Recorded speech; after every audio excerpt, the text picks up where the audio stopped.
পূর্ণিমায় বিলীন চন্দ্র। সাদিয়া আক্তার। পর্ব ৩১। দ্বিতীয় পরিচ্ছেদ। নিপার ভাইয়ের মেয়ের নাম নাবিলা। নাবিলার বিয়েটা হচ্ছে ডেস্টিনেশন ওয়েডিং। যদিও ওদের গ্রামটা পাশেই আছে, তবুও পাশাপাশি গ্রামে থেকে বেরিয়ে নাবিলা ডেস্টিনেশন ওয়েডিংয়ের আয়োজন করেছে।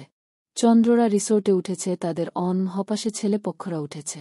বিশাল এরিয়া ঘিরে ৩টা কটেজ। একটা কটেজে চন্দ্র উঠেছে, আরেকটা কটেজে বরপক্ষের কিছু লোক আর কিছুরা পাশে হোটেলে উঠেছে। আরেকটাতে মেয়ে পক্ষ উঠেছে। ঢাকা থেকে শুধু চন্দ্ররাই এসেছে, আর সব আত্মীয় গ্রামেই থাকে, তাই তাদের আর থাকার জায়গা নিয়ে কোনো চিন্তা নেই। তবে নাবিলার শ্বশুর বাড়ির লোকদের পাশে হোটেল ঠিক করে দিয়েছে। যদিও হোটেলটা একটু দূরে, তবুও থাকার জায়গা করা হয়েছে। কাল গায়ে হলুদ, তাই আজ মেয়েরা ঠিক করেছে রাতে শুধু মেয়েরা ছোটখাট করে একটা মেহেদি সেরেমনি করবে। নাবিলার কাছে ঝিনুক, মুক্তি, রিমি, রূপসা এরা পরিচিত হলেও পুনম অপরিচিত। রূপসা এটা কে? রূপসা পুনমের বাহু জড়িয়ে বলল, আমার বোনও। মাশাল্লাহ, মুক্তি মায়াবী চেহারা রে, আমার ভাইয়ের সাথে বিয়ে দিবি? নাবিলার কথায় গম্ভীর হল মুক্তি। সে বল, কেন রে, তোর ভাইয়ের মেয়ে কি অভাব পড়েছে? আমাদের পুনমকে নিয়ে টানাটানি করছিস? তুই এমন করে বলছিস যেন তোর ভাইয়ের বুও। নাবিলার কথায় মুক্তি বিড়বিড়ে বলল, আমার ভাইয়ের বুই তো।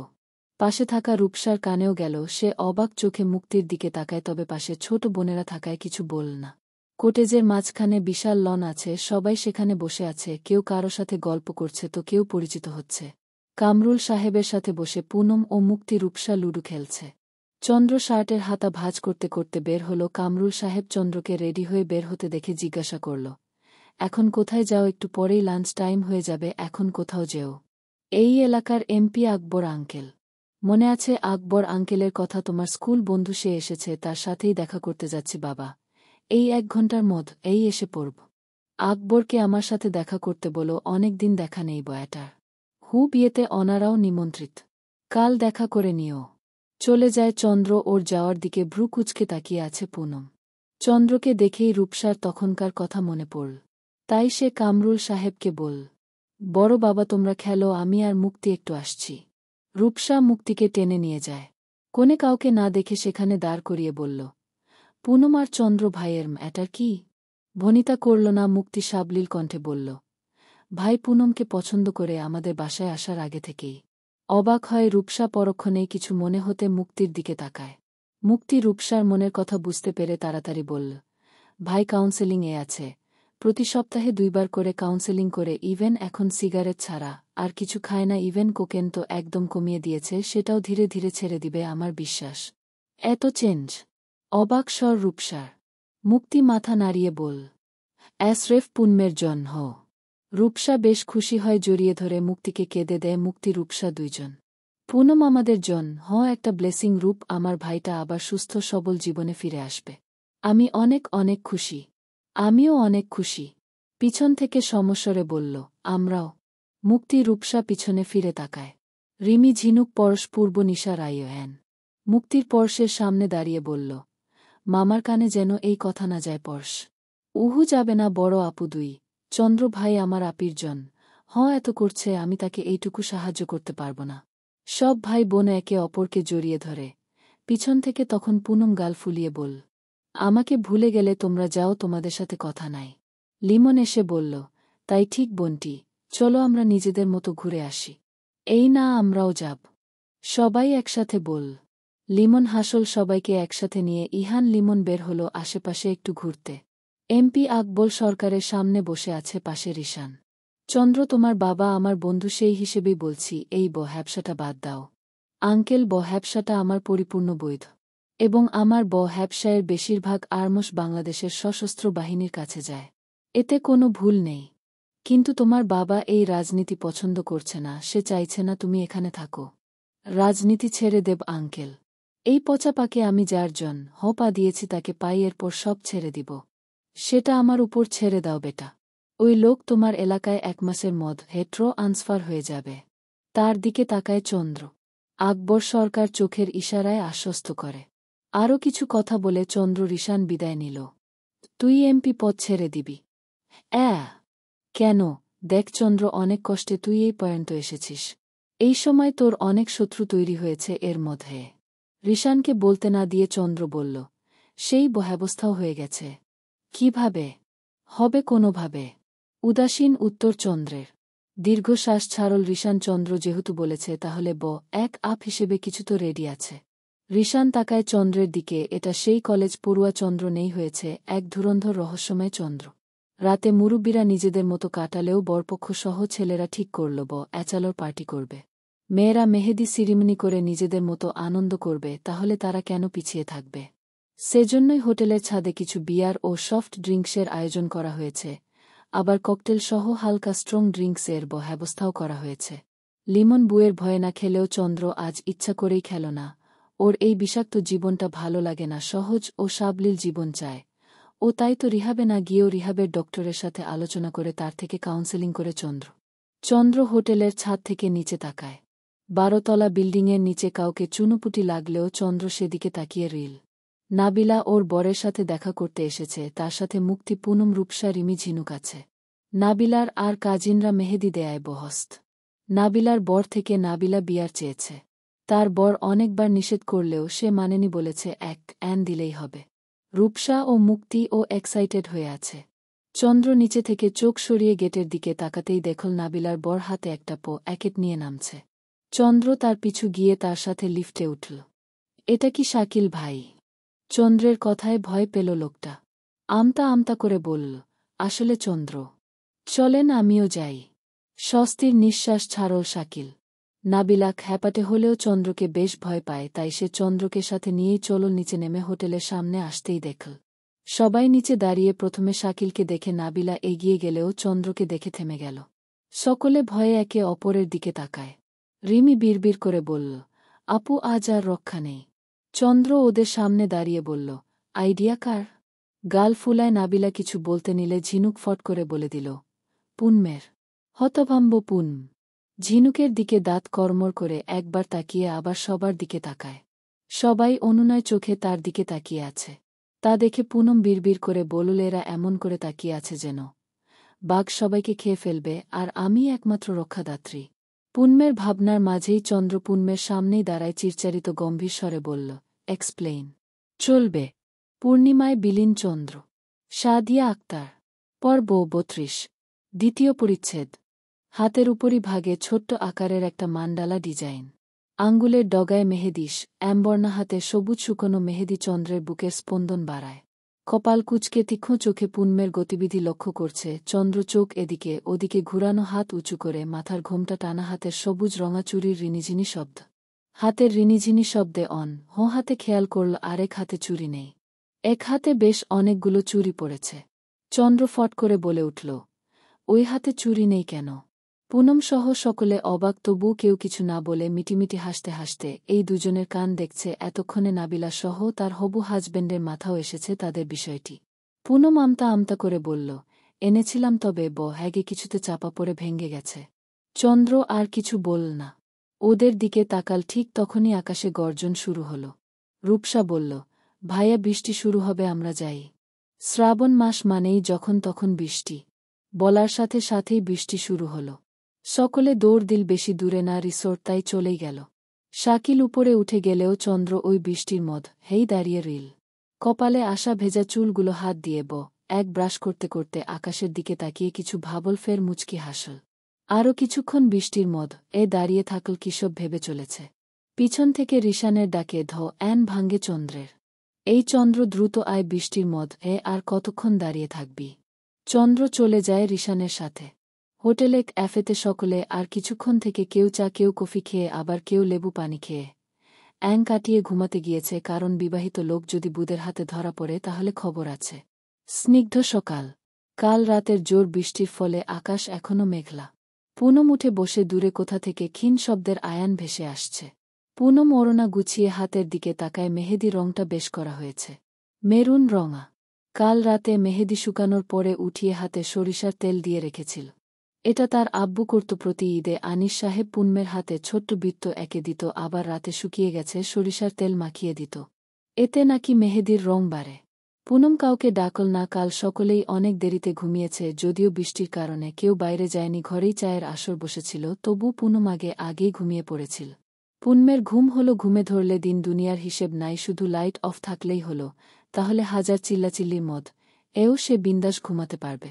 পুনম লাগেজ হাতরে একটা সুতির 3 পিচ বের করে। কাল রাতের 3 পিচ পাল্টে একেবারে ও করেই বের হয়। একটা পরিষ্কার ওড়না বিছিয়ে নামাজে দাঁড়ায়। নামাজ পড়ে আবার শুলেও ঘুম ধরা দেয় না আজ কেন জানি। পুনম আর ঘরে থাকে না, ভাবে সকলে ঘুমে থাকতে থাকতে রিসোর্টটা একটু ঘুরে আসবে। মাথায় হিজাবের মতো ওড়না পেঁচানো। সেভাবেই বের হয়।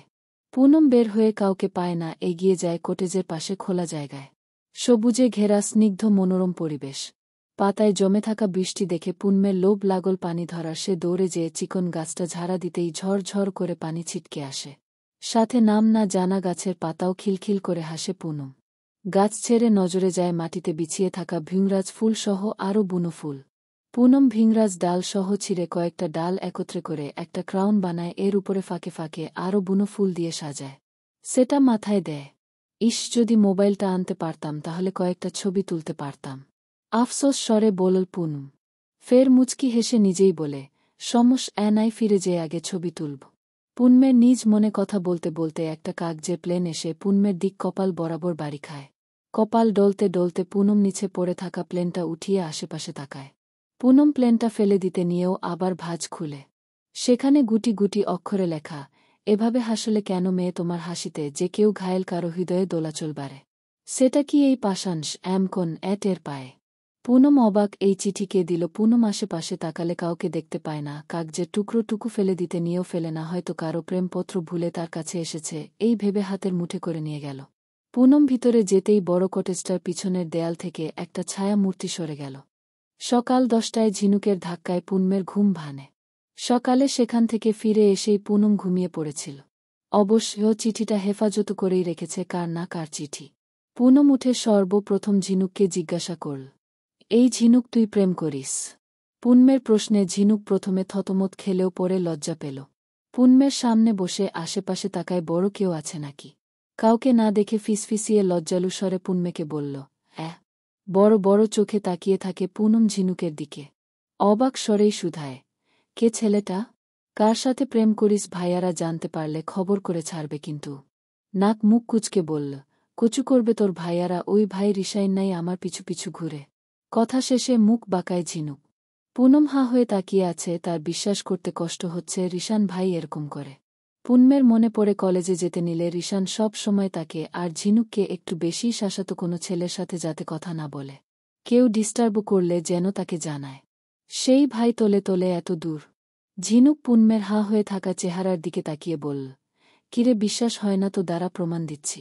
বলেই হাতে ফোনটা দ্বারা কল লাগাল। 3বার রিং বাজার পরে রিশান হায় এলো কিছু না বলেই সরাসরি বলল, বল জানেমান। ঝিনুক ভ্রু নাচায় পুনমের দিকে তাকিয়ে। রিশানকে বলে, ঘুমাচ্ছিলেন? আচ্ছা ঘুমান। বলেই খট করে কেটে দেয়।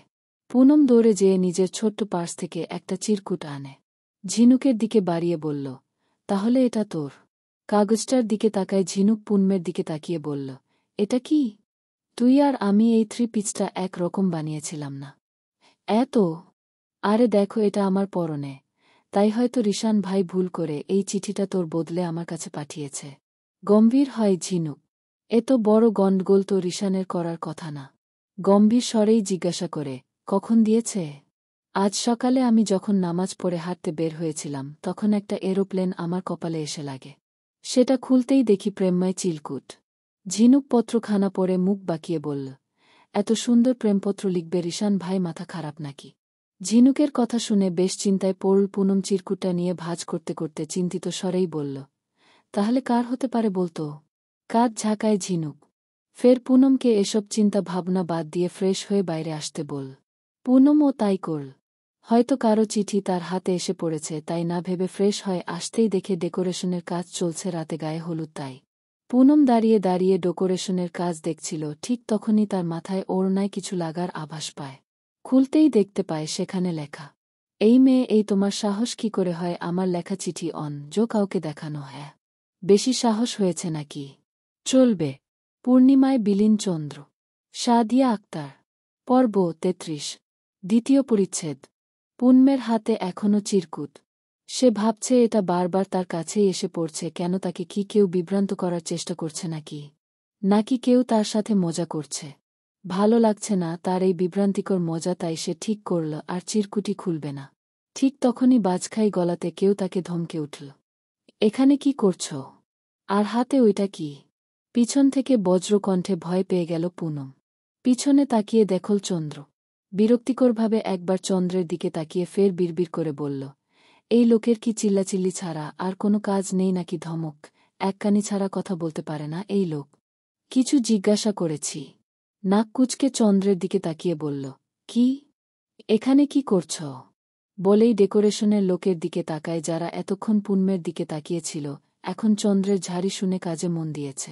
এমনই দাঁড়িয়েছিলাম। দাঁতে দাঁত চেপে বজ্রকণ্ঠে ফের বলল, হাতে ওইটা কি? পুনম কেন জানি ভয়ে হাত মুষ্টিবদ্ধ করে। চন্দ্র তা দেখে পুনমের দিকে অ্যাপাটে দৃষ্টিতে তাকিয়ে তার হাত ধরে। পুনম জোর করে হাত ছাড়িয়ে নিতে চাইলেই চন্দ্র বাঁধন শক্ত করে। মুঠো খুলে চিঠিখানা নেয়। খুলে পুরোটা চিঠি পড়েই ব্যঙ্গাত্মক হেসে বল, তা সবার সামনে ভোলাভালা সেজে থাকা মেয়েটা যে প্রেম করছে তা সবাইকে বলি জানানো উচিত, তাই না? পুনম ভয় পেল, তবুও নিজেকে সামলে বল, আলতু ফালতু কথা বলবেন না। এই চিঠিটা কার আমি জানি না। আমি এখানে দাঁড়িয়েছিলাম, এটি কোথা থেকে এসে আমার মাথা লাগল। তাই আগলা পীড়িত দেখিয়ে চিঠি আদান প্রদান চলছে ওলে আমার পেরেম রে। পুনম শক্ত কণ্ঠে বলে উঠল, আপনি একটা অসভ্য। বাঁকা হাসে চন্দ্র ঝুঁকে বলল, অসভ্যতা কাকে বলে দেখিয়ে দেই বরং মিস। ভয় পেয়ে 2 কদম পিছনে যায় পুনম, কিন্তু চন্দ্রের তা পছন্দ হল না। সে আবার আগের সত্তায় ফিরে এসে বলল, get out of my sight. থমথমে চেহারা করে ফেলে পুনম। চন্দ্র ফের ধমকে উঠতেই পুনম পা চালিয়ে চলে গেল। হাঁটতে হাঁটতে বিড়বিড় করছে পুনম, এই খাটাসের নাম চন্দ্রকে রেখেছে।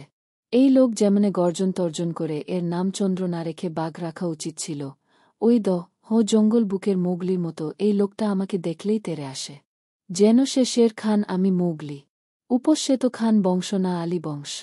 থেমে গম্ভীর স্বরে বলল, শের এ আলী। বিড়বিড় করে বলেই নিজেই খিলখিল করে হেসে দিল। পুনমের যাওয়ার দিকে তাকিয়ে আছে চন্দ্র। তার পাশে একটা লোক দাঁড়িয়ে বলল, বাবা, মেয়েটা কি তোমার বোন? বেশ মিষ্টি দেখতে আমার ছেলের জন। এরকম একটা মিষ্টি মেয়ের আশা করছিলাম জানো। এই বিয়েতেও ছেলেটাকে জোর করে নিয়ে আসলাম, যাতে এখানের কোনো মেয়ে পছন্দ হলে বিয়েটা তাড়াতাড়ি করিয়ে দিতে পারি। চন্দ্র ভ্রু কুঁচকে তাকায়, এই লোক বলছে কি? তার ভাবনার মাঝেই লোকটা আবার বলে উঠল, তা বাবা, তোমার বোনের নাম কি? বোন না বু হয় আমারও বু। আমার বুয়ের নাম দিয়ে আপনার কাম কি? বলেই চলে গেল চন্দ্র।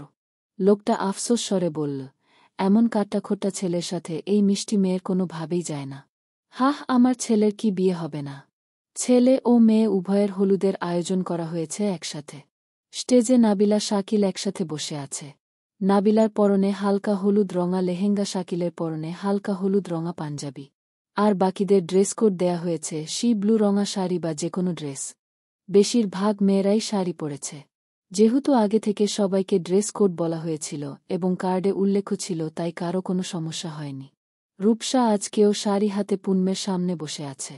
বনু, শাড়িটা পরনা দেখ, সবাই শাড়ি পরেছে। উহু আপু, আমি শাড়ি পরব না, ভালো লাগে না শাড়ি। রেগে গেল রূপসা। নিশার দিকে তাকিয়ে বল, দেখ ও কি সুন্দর শাড়ি পরেছে, কি ভালো লাগছে। এই আপু মাশাল্লাহ বলো। মাশাল্লাহ। একটু সময়ের পর হলুদ ছুঁয়েই খুলে ফেলিস। সত্যি তো? মাথা নাড়ে রূপসা। রাজি হয় পুনম। মুক্তি ও রূপসা হাফ ছাড়ে, এই মেয়েটা সময় সময়তে অনেক জেদি। একটা তাঁতের সুতি সি ব্লু রঙা শাড়ি জড়িয়েছে পুনম, যার বর্ডারে রূপালি সুতার কাজ। ফুল স্লিভের সাদা ব্লাউজ, গলায় হোয়াইট স্টোনের সিম্পল নেকলেস, কানে ছোট্ট একটা টপ, হাতে সাদা চুড়ি। আজ ও এক হাতে চুড়ি পরেছে, হাত খালি। সবাই বিভিন্ন চুড়ি পরলেও পুনম পরেছে কাচের রেশমি চুড়ি। তার কাছে এগুলো ভালো লাগে। চোখে কাজল দিল, হালকা ফেস পাউডার দিয়ে দিল। আয়নায় নিজেকে দেখল পুনম। রূপসা চুল খুলতেই পুনম বলল, আপু হিজাব করব না? না, সুন্দর করে একটা খোপা করে দেই, ভালো লাগবে। কিন্তু আর বলতে পারল না। পুনম রূপনা সুন্দর করে খোপা করে দিয়ে দিল। বাইরে থেকে গেট নক হলো, তারা দিচ্ছে সকলকে হলুদের অনুষ্ঠান শুরু হবে। তারা দ্রুত বের হয়। পুনমের ইস্তত লাগছে, তবুও বের হল। হলুদের স্টেজের কাছে আসতেই রূপসাকে লিমন ডেকে নিয়ে গেল। মুক্তির হাত ধরে পুনম এদিক ওদিক তাকাল তার বাবাদের খোঁজ করতে। আজ সকালে আর দুপুরে খাওয়ার সময় ছাড়া বাবাদের খোঁজ পায়নি। রেশমা বেগম সকলের সাথে গল্পে মশগুল। পুনম পারভেজ সাহেব ও আনিস সাহেবকে একসাথে দেখে মুক্তির কাছে বলল, বাবার সাথে দেখা করে আসি। মুক্তি পুনমের কপালে চুমু খেয়ে বলল, যা। পুনম বিস্তৃত হেসে পা বাড়ায় বাবাদের কাছে যাওয়ার জন্য। মাঝ পথে কারো দিকে তাকিয়েই সে স্তব্ধ হয়ে যায়। লোকটাকে আজ অন্য রকম লাগছে। ফের নিজেকে শাসায় পুনম। ওই দিকে নজর দিস না, পুনম গর্তে পড়বি বুঝছিস। মুখ বাঁকিয়ে আবার পা বাড়ায় বাবাদের কাছে যাওয়ার জন্যে। সামনে একটা লোক দাঁড়ায় মায়া মায়া কণ্ঠে বলল, মাগো আর কিছু দিন ওয়েট করা যেত। অবাক হয় পুনম, সে কিসের ওয়েট করবে? আপনি কি বলছেন আঙ্কেল, বুঝতে পারছি না। এটা কোনো কথা মা, আমার ছেলেটা সবেই বিয়ের জন্য রাজি হয়েছিল। আমারও তোমাকে বেশ পছন্দ হয়েছিল। মা গো, আর কিছুদিন ওয়েট করা যেত না? বেশ রেগে গেল পুনম, একবার মা বলছে আবার বলছে তার পছন্দ হয়েছে। পুনম শান্ত স্বরে বল, আঙ্কেল আমি আপনার মেয়ের বয়সী, কি বলছেন বুঝে শুনে বলেন। সেটাই তো মাগো, মেয়ের বয়সী থেকে মেয়ে বানাতে চাইলাম, তুমি আর কিছুদিন ওয়েট করতে পারলে না। আর কিসের ওয়েট করব? বিয়েটা ওই কাট্টাখোট্টা ছেলেকে না করলেই পারতে। হতবাক হতভম্ব পুনম, বিয়ে তাও আবার সে কবে করল, কখন করল? সে বিয়ে করেছে সেই জানে না। কি বলছেন আঙ্কেল? আরে মা, তোমার মতো মিষ্টি মেয়ের সাথে ওই ছেমরার যায় নাকি? সে আমি বুঝব, ওর সাথে যায় নাকি যায় না আপনাকে নাক গলাতে কে বলেছে? চন্দ্রের জবাব ও তার আশা যেন পুরোটাই বিরক্ত করেছে লোকটিকে। সে চন্দ্রের দিকে চায়। চন্দ্র পুনমের দিকে তাকিয়ে গম্ভীর স্বরে বলল, মামু আর ছোট বাবা ওই দিকে আছে, যাও। চন্দ্রের গম্ভীর কণ্ঠ শুনে কথা চেয়েও বলতে পারে না পুনম। সে পাশ কাটিয়ে চুপচাপ চলে যায়। লোকটা নরম চোখে পুনমের যাওয়ার দিকে তাকিয়ে চন্দ্রকে বলল, আর কিছু দিন ওয়েট করতে পারলে না? চন্দ্র আহাম্মক বনে তার যাওয়ার দিকে তাকিয়ে আছে। চলবে। পূর্ণিমায় বিলীন চন্দ্র। সাদিয়া আক্তার। পর্ব ৩৪। দ্বিতীয় পরিচ্ছেদ। নাবিলাকে হলুদের জন্য আনা হয়েছে। নাবিলা শাকিল পাশাপাশি বসেছে। নাবিলা ও শাকিলের দাদি নানি শুরু করল হলুদ দেয়া, এরপর সকল মুরব্বীরা। তারপর শুরু হলো ইয়াং জেনারেশনের লিমন রূপসা একসাথে হলুদ দিল। মুক্তি আশেপাশে পুনমকে খুঁজছেন। কাউকে খুঁজছেন। কানের পাশে কথাটাকে বল জানতে পাশ ফিরে তাকায়। ইহানকে দেখে ভ্রু কুচকে তাকায় আসা অবধি এই লোক অজানা কারণেই তাকে ইগনোর করে চলে, যেই সেই ইগনোর না যাকে বলে মারাত্মক ইগনোর। কিন্তু কেন সেটা জানে না মুক্তি। সে ইহানের কথার জবাব দিল না, আশেপাশে কাউকে খুঁজতে লাগল, তখনই দেখল তার হাত কারো তালুতে বন্দী। আরে আরে, কোথায় নিয়ে যাচ্ছেন? যে কারণে আপনি পুনমকে খুঁজছেন সেটাই করতে। ইহান মুক্তিকে স্টেজের সামনে দাঁড় করিয়ে ইশারা করল সিঁড়ি বেয়ে উঠতে। মুক্তি হঠাৎই চোখ যায় আনিস সাহেব, পুনম ও চন্দ্র একসাথে দাঁড়ানো। মুক্তি ভাবল পুনম ভাইয়ের সাথে আসুক, তাই সে অগত ইহানের সাথেই স্টেজে উঠল। প্রথমে নাবিলার গালে হলুদ ছোঁয়ায় দুইজন, তারপর শাকিলের গালে। রিমি পুনম একসাথে উঠবে হলুদ ছুঁইতে। রিমি ঝিনুকের সাথে উঠত, তবে সে রিশানের সাথে হলুদ দিয়েই পগার পারতাই। ঠিক করেছে পুনম, সে একসাথেই যাবে। চন্দ্র রিমিকে এসে বলল, রিমি তোকে ওই আঙ্কেলটা ডাকছে। রিমি তাকাল চন্দ্রের ইশারা অনুযায়ী। দেখল একটা লোক পাঞ্জাবি পরিহিত ছেলেকে তাদের দিকে ইশারায় কিছু বলছে। রিমি ভাবল সত্যিই ডাকছে, তাই সে চলে গেল সেদিকে। এই ফাঁকে চন্দ্র খপ করে পুনমের হাত ধরে টানতে টানতে নিয়ে যায়। পুনম একবার চন্দ্রের দিকে তাকায় তো একবার হাতের দিকে তাকায়, অজানা কারণে তার গাল লাল হয়ে গেল। যেখানে তার রাগ করার কথা ছিল সেখানে সে কিছুই বলতে পারল না। নাবিলাকে হলুদ ছুঁয়ে হাতের মুঠোয় সেই হলুদটুকু রেখে দেয় হাত দিয়ে শাকিলকে হলুদ ছোঁয়ায়। নাবিলাকে পায়েস খাইয়ে নিচে নামতে নিলে হাতের কবজি আঁকড়ে ধরে চন্দ্র তাকে টেনে স্টেজের পেছনে নিয়ে ছাড়ে। পুনম প্রশ্নসূচক চোখে তাকাতেই গালে শীতল ছোঁয়া পেল। পুনম অবাক চোখে তাকাতেই চন্দ্র ঝুঁকে ফিসফিসিয়ে বলল, শুনেছি কনের ছোঁয়া হলুদ লাগালে নাকি দ্রুত বিয়ে হয়। আল্লাহর কাছে প্রার্থনা করি এর পরের বিয়েটাও যেন তোমার হয়। আবার বিড়বিড়িয়ে বলল, সেটা আমার সাথে। হতবাক পুনম বিস্ময় চোখে চন্দ্রের যাওয়ার দিকে তাকিয়ে। আজ চন্দ্রকে দেখছে সে, এই চন্দ্র তার মনে এই শীতল হলুদের মতোই শিরশির অনুভূতি দিল। এ কেমন অনুভূতি বুঝল না পুনম। অজানা লাজে রাঙা হলো কপল, দৌড়ে চলে গেল সেখান থেকে। দৌড়ে যেতে নিলে আবার ধাক্কা খেল চন্দ্রের সাথে। সেই সাথে বুঝল তার হাতে কাগজ টাইপ কিছু, খুলে দেখল কালো রঙা খুব ছোট্ট একটা 2 ভাঁজের চিরকুট। তোমার লাজে সমুদ্রে ডুব দেওয়া নাবিককে আর কত ডুবাবে, শেষে তো কুল পাবে না এই পরাজিত নাবিক। আশেপাশে তাকে খুঁজল, পুনম পেল। পুনম ফের লজ্জা পেল স্থান তো এগের উদ্দেশ্যে পা বাড়াতেই মুক্তি তাকে টেনে বলল, এই কোথায় ছিলি তুই, কখন থেকে খুঁজতেছি। খেয়েছিস? মাথা নাড়ে পুনম, কণ্ঠনালী ভেদ করে কথা বের হয় না। মুক্তি কপাল চাপড়ে বলল, মামুনি বহেস্ত জানিস একটু নিজে থেকে খেয়ে নিলে কি হয়? খাইয়ে দাও। নিদারুণ আবদারে মুক্তি হেসে তাকে নিয়ে খাবার কাউন্টারে যায়। বিরিয়ানি নিয়ে খাওয়াতে থাকে। পুনম খেতে খেতে এদিক ওদিক তাকাতেই লম্বাটে পুরুষটির চোখে চোখ পড়ে পুনম মাথা নুইয়ে নেয়। কিন্তু পুরুষটিকে দেখার লোভ সামলাতে না পেরে আবার তাকায়। পুরুষটি বিস্তর হেসে চলে যায়। তবে দুইজনের চোখে চোখে কিছু কথা হয়। সেই চোখের ভাষা বুঝে ধক করে ওঠে পুনমের হৃদয়। উত্তাল ঝরে নিজে নিজেকে শুধায়, সে কেন বুঝল ওই পুরুষটির চোখের ভাষা কেন? খাওয়া শেষে মুক্তি প্লেট রাখতে যাওয়ার জন গেলেই ঝিনুক পাশে বসল পুনমের কানে ফিসফিসিয়ে বলল, এই পূর্ণ সেই চিঠিওয়ালার খোঁজ পেয়েছিস? ঠোঁট কামড়ে এদিক ওদিকে তাকায় সত্যিটা বলল না ঝিনুককে বলল, পাইনি। অথচ তার মন জানে সে সেই পত্রদাতাকে পেয়েছে। সে জানে চন্দ্র সেই পত্রদাতা, তবু সত্যিটা বলল না কেন এটারও উত্তর নেই, শুধু জানে এখন সত্য বলতে মানা, বিশেষ করে তার আব্বুর কানে গেলে। ঢোক গিলল পুনম। হলুদ শেষে এখন নাচের আয়োজন করা হয়েছে। লাইলাবালি গানে নাচবে নাবিলার এক কাজিন, অনেকেই সেই তালে তাল মেলায়। কেউ হাত তালি দিল। নাচ গান অনেক রাত পর্যন্ত চল। এরপর যে যার মতো ঘুমাতে গেল। এখানে সবার বিশেষ কাজ নেই, রিসোর্ট কর্তৃপক্ষ সবটা সামলে নিচ্ছেন। গভীর রাত, তমসাচ্ছন্ন আধারে ঘেরা। ছাদের একপাশে ছোট্ট কমলা রঙা বাতি জ্বলছে।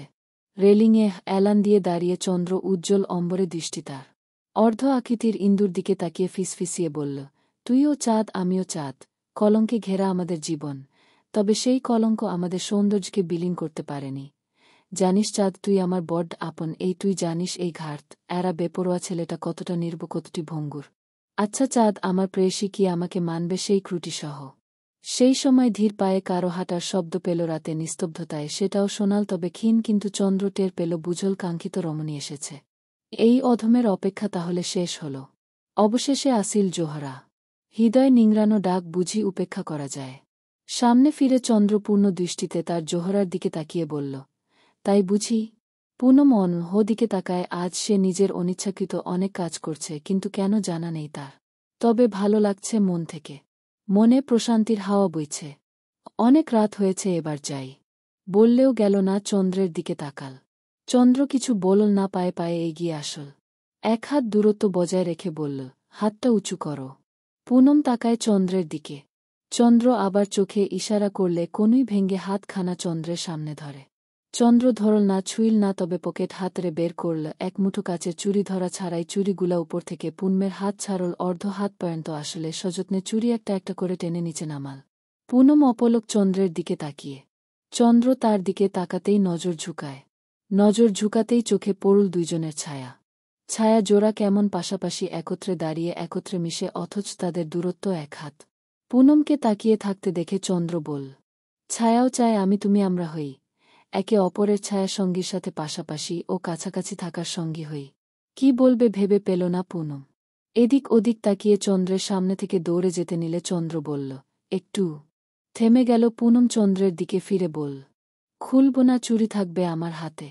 আপনার এই উপহার আমার কাছে অমূল্য রতন স্বরূপ। চন্দ্র বিস্তর হাসল। ওই মোহনীয় হাসিতে ডুবিল পুনম। আর বুঝি কিনারা পায়। সম্মিত ফিরতেই দৌড়ে চলে গেল পুনম। সেদিকে তাকিয়ে হাসি বিস্তৃত করল চন্দ্র।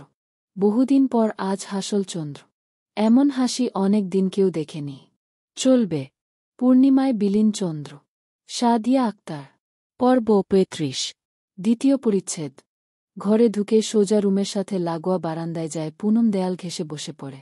চুড়ি পরানো হাতটা বুকের মাঝে চেপে ধরে। কিশোরী কালের প্রথম ভালো লাগা লোকটি তার। প্রথম যেদিন তাদের বাড়িতে লোকটিকে দেখেছিল অবাক হয়ে কয়েক পল তাকিয়েছিল। পুনম লম্বাটে মাঝারি গরম দেহের লোকটি, তবে পুনমের নজর কেড়েছিল পুরুষালী মোটা জোড়া ভ্রু। সেই ভ্রু দেখে বেশ ভালো লেগেছিল তার। চোরা চোখে রান্নাঘর থেকে একবার দেখেছিল সে তার বাবা ও সেই মেহমান আঙ্কেলটা ঝগড়া করছিল তার আর ওই লোকটার বিয়ে নিয়ে। সেই বিয়ের কথা শুনেই হৃদয়ে হালকা দোলা দিয়েছিল পুনমের। টিন এজ বয়স। এই বয়সে অনেক কিছুই ভালো লাগে। সেই ভালো লাগা টের পেয়েছিলেন সচেতন বাবা আনিস আকন্দ। মেয়ের ভালো লাগাকে প্রশ্রয় দেয়নি। তাকে চন্দ্রের ভয়াবহ সৎ এর মুখোমুখি করেছে। সেই সৎ হকে তখন ভয় পেলেও দিনে দিনে সেই ভয় ফিকে হতে লাগল।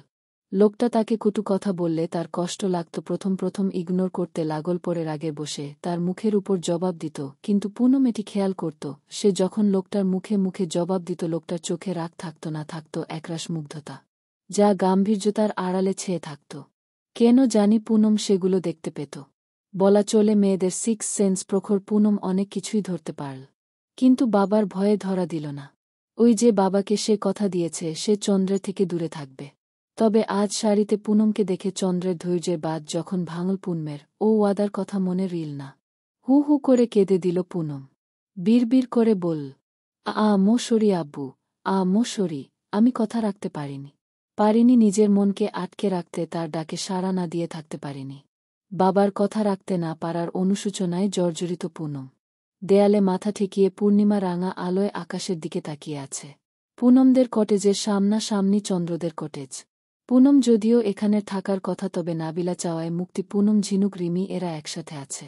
নিশা থাকতে চাইলেও সিতারা খানম দেয়নি। অদূরে টিংটাং শব্দ আসছে। গরু কাটাকুটি চলছে। প্রায় 7 মানুষের আয়োজন চলছে, কম কথা না, তাই বাবুর্চিরা আগ থেকেই প্রিপারেশন করে চলেছে। চন্দ্রের চোখে আজ ঘুম। পুনমের পজিটিভ সাইনটা তার কাছে অবিশ্বাস্য, তবে কোনো রিও অ্যাক্ট করেনি। যেন মন আগে থেকেই জানত পুনম পজিটিভ সাইন দিবে। চন্দ্র উঠে বারান্দায় যায়। রিশান, শিহাব, ইহান বিছানায় ঘুম। চন্দ্র বেড শেয়ার করে না, তাই সে নিচে বিছানা পেতেছে। কাল যদিও ঘুম হয়নি খুব একটা, তবে আজ ঘুমিয়ে আছে, খুশিতে মন ছেয়ে আছে। কাউকে জানাতে পারছে না, খুশি সেলিব্রেট করতে পারছে না, আর করবেও না, কারণ চন্দ্ররা নিজের খুশি নিজেদের কাছে চেপে রাখতে জানে, তেমন দুঃখ ও চেপে রাখতে জানে। সবটাই তার নিজের। দুনিয়ার আলোয় গম্ভীর রগসটা চন্দ্র রাতের আধারে নিজের দুঃখ বিলাস করে, ওই 1000 মাইল দূরে থাকা আকাশের শশীর দিকে তাকিয়ে। আজও সেই চিরন্তন বন্ধুর সাথে সুখ সেলিব্রেট করবে চন্দ্র, আজ যে তার জোহরা ধরা দিয়েছে। চন্দ্র বারান্দায় দাঁড়িয়ে পূর্ণিমা রাঙা আলোকিত অম্বরে তাকায়। আবার নজর সামনে দিতেই দেখতে পায় পুনম ঠাই বসা বারান্দায়। তবে বসে থাকায় অবয়ব বুঝা ছাড়া আর কিছুই দেখা যায় না। চন্দ্র তো তার জোহরার ছায়াকেও নিজের সঙ্গী করেছে, তাই নিঃশ্বাসের গতিতেও তাকে ধরতে পারে। গোলাপি রঙা সুতির একটা কামিজ পরা, মাথায় এখনও ওড়না সেরকম দেয়া, আলগোছে কানে, কপালে কিছু চুল, সেদিকে নেই রমণীটির। দুইজন দুই প্রান্তে, একজন আরেকজনকে দেখে চলে, একজন সরাসরি তাকালেও আরেকজন চোরাচোখে দেখতে থাকে। মন মস্তিষ্ক লড়াই চললেও বেহায়া চোখ তখন প্রাণ সখার দিকেই নজর। বিয়ে বাড়ি আর হইচি হবে সেটা বেমানান, তবে আজ এই হইচি পুনমের কাছে বিরক্তিকর ঠেকছে। সারারাত নানান হনে ঘুমাতে পারেনি, ফজরের নামাজ পড়ে ঘুমিয়েছে। তাই এখন তার ঘুম প্রয়োজন, না হলে সারাদিন মাথাব এথায় মেজাজ খিটখিটে হয়ে থাকবে। পূর্ণ উঠ, 9টা বাজে। দেখ ঝিনুক, ঘুমাতে দে, ভালো লাগছে না। আজীব মেয়ে, বিয়ে বাড়িতে এসে কেউ এমন মোটকা মেরে ঘুমায় নাকি? উঠত। পুনমকে জোর করে উঠায় রিমি, ঝিনুক আর সকলে বাইরে। এই 2 বোন পুনম ছাড়া যাবে না। এদের ডাকাডাকিতে পুনম ঘুমাতে পারে না, উঠে বসে ঝাপসা চোখে তাকিয়ে বলল, আর 1 ঘন্টা ঘুমাই বনু প্লিজ। উহু, আর 1 সেকেন্ড না। অগত পুনম উঠে পড়ে। ওয়াশরুম থেকে ফ্রেশ হয়ে বের হতে রিমি পুনমের হাতের দিকে তাকিয়ে বলল, এই পুনম, কাল রাতের চুড়ি এখনো পরে আছিস কেন? রিমির কথায় ঝিনুক পুনমের হাতের দিকে তাকায়, ভ্রু কুচকে বলল, এই চুড়ি তো কাল রাতে তোর হাতে ছিল না, আসল কোথা থেকে? ধোক গিলেল পুনম আমতা আমতা করে বল, কাল রাতে পড়েছি। মাথায় হাত দিয়ে রিমি বলল, তুই এত চুরি পাগল?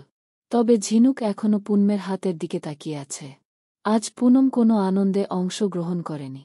তার মাথা ধরেছে তাই চুপচাপ বসেছিল একটা টেবিলে, মাথা 2 আঙ্গুলে চেপে ধরে বসে আছে। পুনম আশেপাশে আব্বুকে খোঁজে, তবে পায় না। তখন সামনে কেউ বসল। পুনম তাকায়, চন্দ্র বসে ফোনের দিকে নজর দিয়ে একটা প্লেট ঢেলে দিল। ঢাকনা উল্টে দেখে একটা কালো রঙা চিরকুট। ভাঁজ খুলে, খেয়ে ঔষধ খেয়ে নাও, এরপর 1 কাপ রংচা খাবা তুলসী পাতা দিয়ে। খেয়ে দেয়ে সোজা রুম, ঘুম না পূর্ণ হওয়া পর্যন্ত আমি বাইরে যেন না দেখি। লম্বা চওড়া একটা হুমকি ও স্নেহ মিশানো চিরকুট। কাগজটা বাম হাতের মুঠোয় রেখে ডান হাতে খাওয়া শুরু করল। খাওয়ার তালে চুরিগুলো আপন ছন্দে নেচে উঠল। সেই রিনিঝিনি শব্দ সামনে বসা চন্দ্রের কানে যায়। সবাই তাকে ফোনে হস্ত দেখলেও তার সর্বোচ্চ তার জোহরার দিকে। পূর্ব ও পরশ একসাথে চা নিয়ে হাজির হয়। আপি, মাথা বেশি ব্যথা করছে।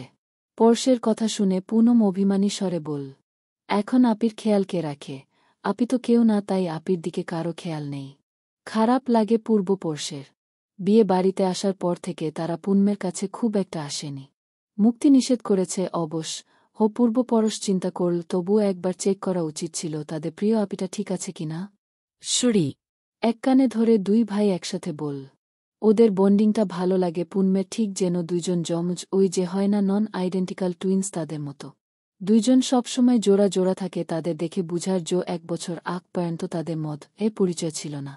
চন্দ্রের ও ভালো লাগল এদের বন্ডিংটা, ওদের দেখে চন্দ্রের রিশান ও শিহাবের কথা মনে পড়ল। ওরা সবসময়ই চন্দ্রের সাথে এবং পক্ষে থাকত, এতে যেই কাজ হোক না কেন তাদের কাছে অলওয়েজ চন্দ্র ইজ রাইট।